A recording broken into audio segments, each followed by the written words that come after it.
Bueno, yo he hablado de esto porque obviamente en una hora no podía hablar de todo, pero Heraclio tiene toda la razón. ¿Por qué? Pues porque en los inicios, cuando las casas imaginan los pueblos de los que hablaba, en los que estuvieran conviviendo en armonía las familias de labradores castellanos y las familias de indios, cuando él piensa que hay que continuar con la extracción del oro en las condiciones que he dicho, ¿qué dice? Dice también que para aliviar a los indios y para que ellos no siguieran haciendo los trabajos más penosos y infames, etcétera, etcétera, había que afectar a cada uno de esos pueblos cierto número de esclavos negros. Y claro, yo creo que esto no lo he dicho no para ocultarlo, sino que yo creo que es una realidad. Hay que decir que mucho más tarde y de pasada, Las Casas dirá, se arrepiente de haber pensado esto. Pero no hay que dudar, no hay que ocultar que en dos oportunidades, además, en dos planes que él construye, y lo digo en el libro, él propone eso, él propone sociedades en las que hubiera esa convivencia igualitaria, digamos, para simplificar las cosas, de españoles e indios, y esclavos negros. Y creo que esto no hay que ocultarlo.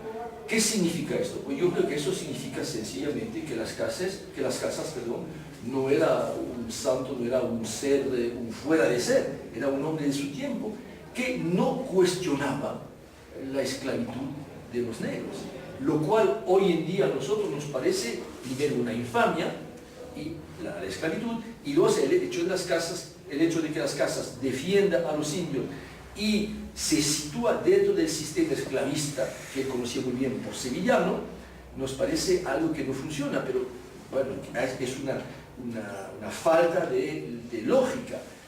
Pero bueno, yo creo que los hombres no están por encima de lo que somos, están a la altura de las circunstancias de su época, y Las Casas era un hombre del siglo XVI, un hombre nacido en la sociedad sevillana, en la que desde comienzo del siglo XV, desde que los portugueses habían empezado la circunnavegación de África, había un grupo importante, una presencia de esclavos importante. Y efectivamente allí yo creo que hay que notar, bueno, yo no presento esto como una falta, pero sí presento eso como una incoherencia, que tú tienes razón de que hay que decir, una incoherencia en el comportamiento de las casas, incoherencia que yo explico por el hecho de que las casas pensaban, reaccionaban en función de algo que llegó a ser para él una obsesión, la defensa de los indios. Eso es cierto. Y todo el resto no lo preocupaba. Pero bueno, eso también es un aspecto, es la otra cara de la moneda, la otra cara de las casas, ¿no? Que obviamente sus adversarios no han olvidado, ¿no? Y tienen mucha razón en insistir sobre esto. Señora. Un comentario breve.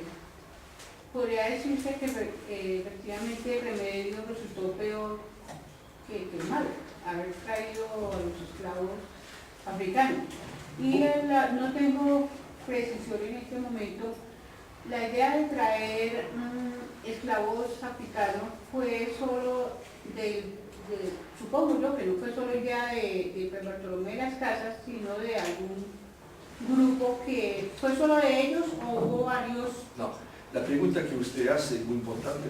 Bueno, hay dos aspectos, dos cosas en su pregunta. La primera es que en realidad esos planes de creación de pueblos a los que me refería nunca se hicieron. Entonces no sabemos cómo podía haber sido, porque nunca llegaron a realizarse esos pueblos. La utopía de Moro. Bueno, la utopía de Moro también, pero ahí no había esclavos. Sí, pero lo que quiero decir, entonces no sabemos cómo hubieran podido funcionar esos pueblos, dado que no llegaron a funcionar.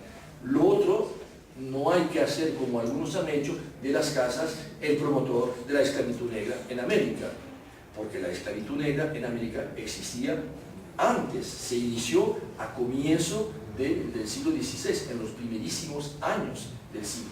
¿Y quiénes organizaron eso? Organizaron estos mercaderes, perdón por la palabra, tratantes, la trata de esclavos, que eran portugueses todos, y la corona, porque la corona sacaba de cada pieza, como se decía, de cada cabeza de esclavo que se introducía en América, se sacaba un impuesto.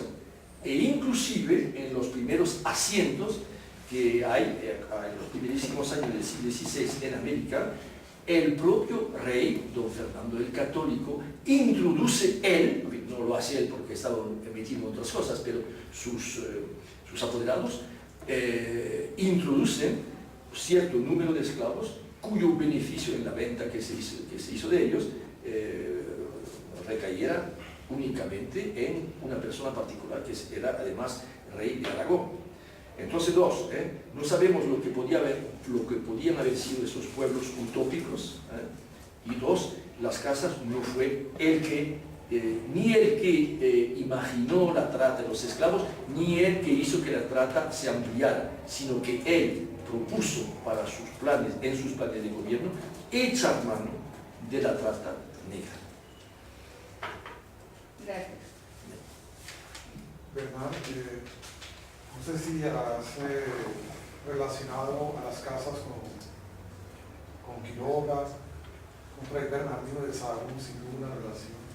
Y luego me preguntaba si con Antonio Vieira, que llega sí. a ser casi llamado las casas de la colonia portuguesa, pues. Bueno, porque es jesuita, ¿no? Sí, sobre Vieira, el padre Vieira, en realidad no te sé contestar, solo que por lo que he leído cuando yo estudiaba portugués, las famosas, los sermones del padre Vieira no son bloques como los de las casas, pero para hablar sobre lo que tú decías de Sahagún, de Motolinía, de Vasco de Quiroga y de los famosos hospitales, que eran pueblos en realidad alrededor del hospital que Vasco de Quiroga implanta en Michoacán. Yo diré una cosa, es que, he hablado un poco de esto a propósito del texto tremendo que escribe Motolinía con las casas. Lo que pasa es que las casas estuvo, recuerdo que como por lo menos pasó por México como 3 veces, y siempre las relaciones de las casas con aquellos que estaban misionando, como se decía en aquel entonces, en Nueva España, esas relaciones fueron pésimas. Y yo creo que yo creo que detrás de esos enfrentamientos con los franciscanos había aspectos personales, todos somos hombres y mujeres, pero fundamentalmente creo, como he dicho en la charla, creo que había una filosofía absolutamente opuesta, una de lo posible y otra utópica.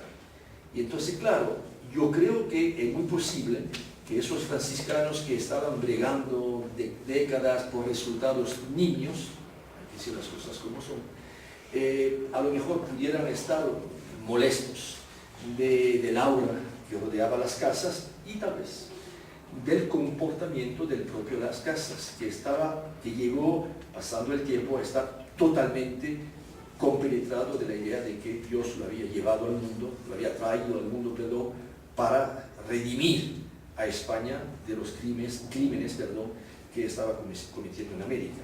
Entonces yo pienso que ahí hay con esos franciscanos una oposición total. No hay que olvidar que la cristiandad de la época estaba muy dividida. No hay que ver la iglesia como una entidad global, una y sola, no. Había por una parte el clero secular, por otra parte las órdenes, y dentro de las órdenes cada una tenía sus normas, sus intereses, sus rivalidades, sus rencillas contra los demás, y además más tarde llegan los jesuitas para complicar todo esto. Entonces también eso es un elemento para entender. No hay que pensar, sobre todo, no hay que pensar a la España del siglo XVI como una entidad. Claro, nosotros, profesores, desde hace varias décadas decimos el Estado español, la Iglesia, los negros, los blancos, y esas son son instrumentos pedagógicos, pero son realidades de la época. Eran mundos,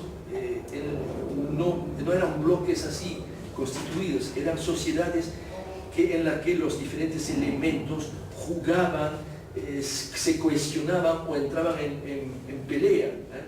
Hay que pensar todos esos problemas que hemos visto, de los que hemos hablado, como peleas, como luchas de cohesión o contra la cohesión de una sociedad que todavía no estaba bien cohesionada. Además, una sociedad que no funcionaba para nada según las normas que son las nuestras más o menos desde finales del siglo La XVIII. misma España era una serie de... Además, no existía como la idea lo que pasa es que uno tiene que situarse en el tiempo. sí.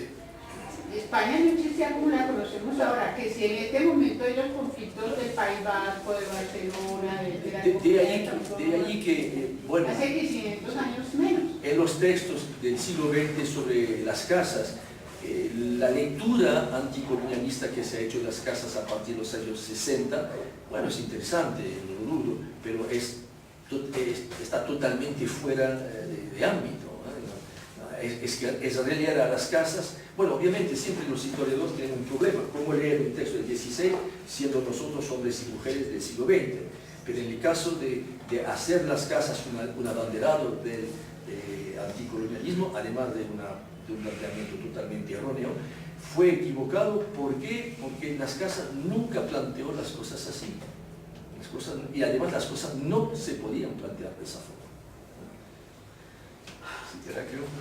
Y antes de escucharte brevemente las experiencias sobre la cooperación académica entre Francia y Colombia, por ejemplo, quisiera formularte una pregunta casi en el lindero de la impertinencia, perdón, y tiene que ver con lo que señalaste al comienzo. Es cierto, los estudios de las casas pueden enmarcarse en dos tendencias. Sí. Una tendencia autocentrada sobre él y la otra en la cual tú adoptas, que es el contexto. Sí. Ahora, ¿se podría articular esas dos cosas? Obviamente, se podía. ¿Es posible? Yo pienso que sí, no te puedo contestar que sí, pero pienso que sí. Y yo creo que lo que pasa es que efectivamente cuando consideramos a las casas, el trabajo de las casas y a su labor durante décadas,